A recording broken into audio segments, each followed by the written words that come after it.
Karena jangan lupa ada buktinya jalan Jaya nomor 7 Samaraga.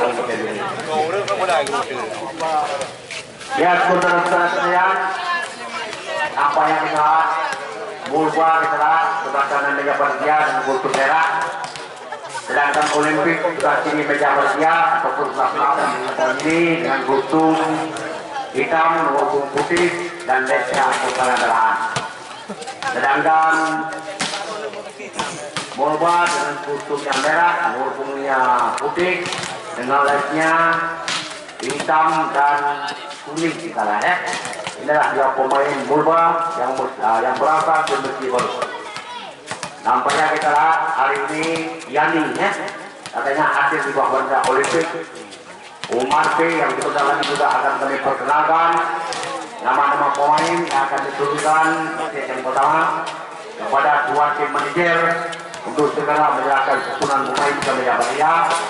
Atas perhatian Anda kami ucapkan terima kasih. Seperti dua tim manajer baik pun dari Mulba maupun di Olimpik untuk segera dan segerakan membuat nama-nama pemain yang akan diturunkan pada hari ini ke meja panitia.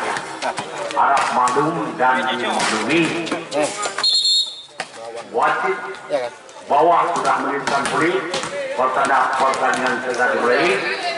Sedangkan wasit atas mau naik kita ke atas untuk memimpin jalannya pertandingan.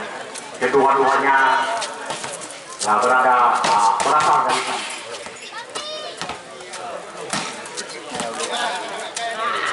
Nah, wasit atas hari ini yaitu Bapak Novija kita dari Pili, Kabupaten Pili, Ibu Kota Pili.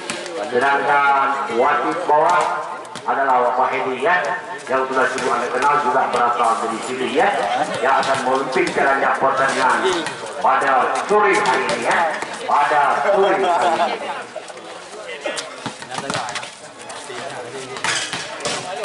Kuala ini yang kadang pangkat terberes, kuala je pangkat gula, mangat ulun tu, ulun tu, atas dari macam hijau, aduh, pada yang loro, mempunyai senek cuman pun aja beraja, ada mati lu, di luar panen pun kita belajar. Aja apa turun jaga koi ini, ane mungkin dicoba bangka. Nah, saudara-saudara, baik sekali sebetulnya. Baiklah yang pertama sekali kami perkenalkan nama-nama pemain dari Molba Piti, Masjid Barulim, Masjid Ulim Baru ya, Masjid Ulim Baru kita lihat, kutungnya merah, nomor punya putih. Menurunkan set yang pertama adalah Putih Robot.